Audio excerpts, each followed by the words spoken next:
एक पक्षी था जो रेगिस्तान में रहता, बहुत बीमार, कोई पंख नहीं, खाने पीने के लिए कुछ नहीं, रहने के लिए कोई आश्रय नहीं था। एक दिन एक कबूतर उधर से गुजर रहा था। उस बीमार और दुखी पक्षी ने कबूतर को रोका और पूछा, तुम कहाँ जा रहे हो? उसने उत्तर दिया, मैं स्वर्ग जा रहा हूं। बीमार पक्षी ने कहा, कृपया मेरे लिए पता करें, मेरी पीड़ा कब तक समाप्त हो जाएगी? कबूतर ने कहा, निश्चित ही मैं पता करूंगा। कबूतर ने इतना कहकर बीमार पक्षी से विदा ली। कबूतर स्वर्ग पहुंचा और प्रवेश द्वार पर देवदूत को बीमार पक्षी का संदेश दिया। देवदूत ने कहा, पक्षी के जीवन में अगले 7 वर्ष तक इसी तरह कष्ट लिखा हुआ है, उसे ऐसे ही 7 वर्ष तक कष्ट भोगना पड़ेगा, तब तक उसके जीवन में कोई खुशी नहीं है।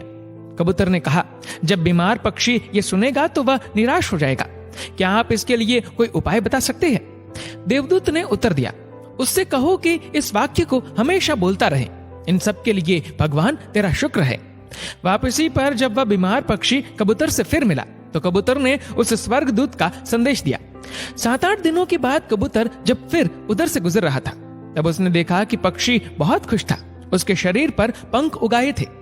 उस रेगिस्तानी इलाके में एक छोटा सा पौधा लगा हुआ था, वहां पानी का एक छोटा सा तालाब भी बना हुआ था।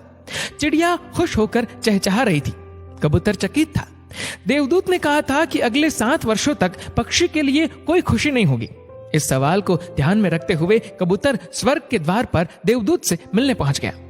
कबूतर ने देवदूत से अपने मन में उठते हुए सवालों का समाधान पूछा तो देवदूत ने उत्तर दिया, हाँ, ये सच है कि पक्षी की जिंदगी में 7 साल तक कोई खुशी नहीं लिखी थी, लेकिन क्योंकि पक्षी हर स्थिति में इन सब के लिए भगवान तेरा शुक्र है बोल रहा था और भगवान का शुक्र कर रहा था, इस कारण उसका जीवन बदल गया।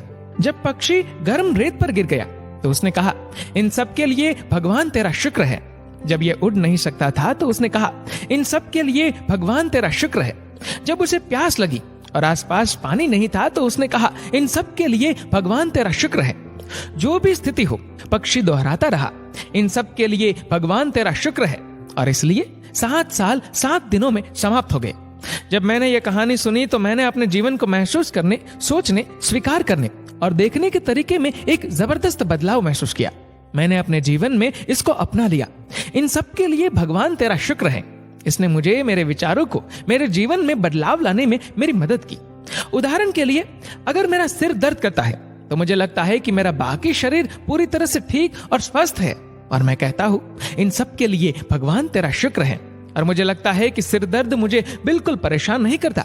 इस भगवान के शुक्राने का मेरे जीवन पर वास्तव में गहरा प्रभाव पड़ा। मुझे लगने लगा कि मैं कितना धन्य हूँ, मैं कितना खुश हूँ, जीवन कितना अच्छा है।